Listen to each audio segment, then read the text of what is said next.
I want to give you a couple of tips on how to use the Live Paint tool a little more effectively. So for instance, I'm going to just open up my swatches, which I closed just previously here. In your swatch library, as long as you have only the swatches that are the global swatches, and you've removed everything else, like you see here, the nice part about the color paint tool, when you zoom in, say for instance you want to paint something but you don't want to use purple and you don't want to keep zooming out and in, you could use the arrow tools to switch between colors, and you notice how the color picker has the color above it that it's going to paint with. So if I wanted to, I could switch just using the arrow tools, up, down, left, right, and that'll give you access to all the colors that you have in your swatch palette. If you have them in groups, you'll have to go down to get to these different groups. And if you just have them all arranged in a list, you just need the left and right arrows to actually change the selection. So you can be zoomed in quite tightly. Another issue, like for instance, I want to fill this in yellow, but if I click, there's nothing to fill in because this actually opens up to the rest of the document. So it's not a closed area. If you want to close something yourself, you can do that. For instance, go to the pencil tool, N for pencil, and make sure your stroke color is black and it actually has a stroke amount. Remember, it's not transparent.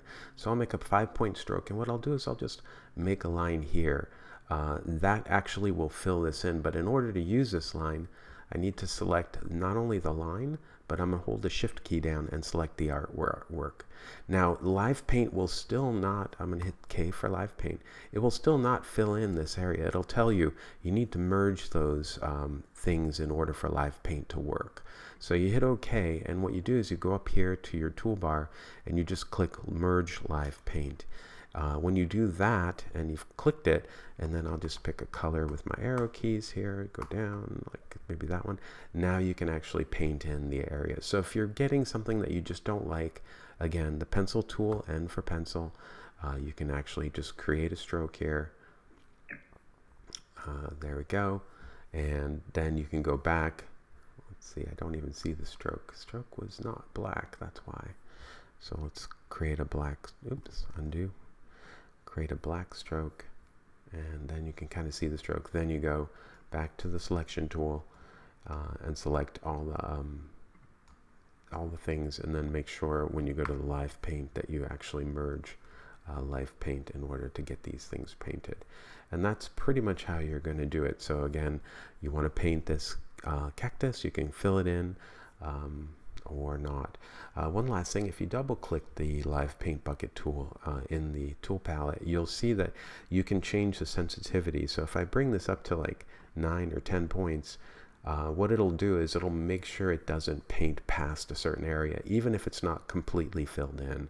So I'll put 10 points here, and you can kind of see that it creates like a 10-point, and it won't actually fill from this part. This will be two separate parts because the width here is smaller than 10 points. So you can fill this in with one color and fill this in with another.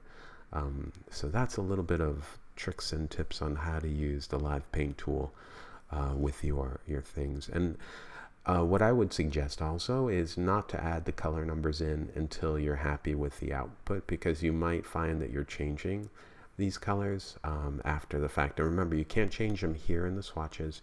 You have to change them here in your palette. So when you change this global thing and hit the preview, this will allow you to dial in something that might actually look a little bit better or a little bit more to your liking. Once you've done that, then you should go through each of these colors, just double click them, or not double click them, sorry. Just click it once, it should open up here, and then double click it to get this number, and then fill this in last. So that will give you a lot more options, and you won't have to be filling them in and then refilling them in after the fact. Okay, I hope this suggestion helped a little bit.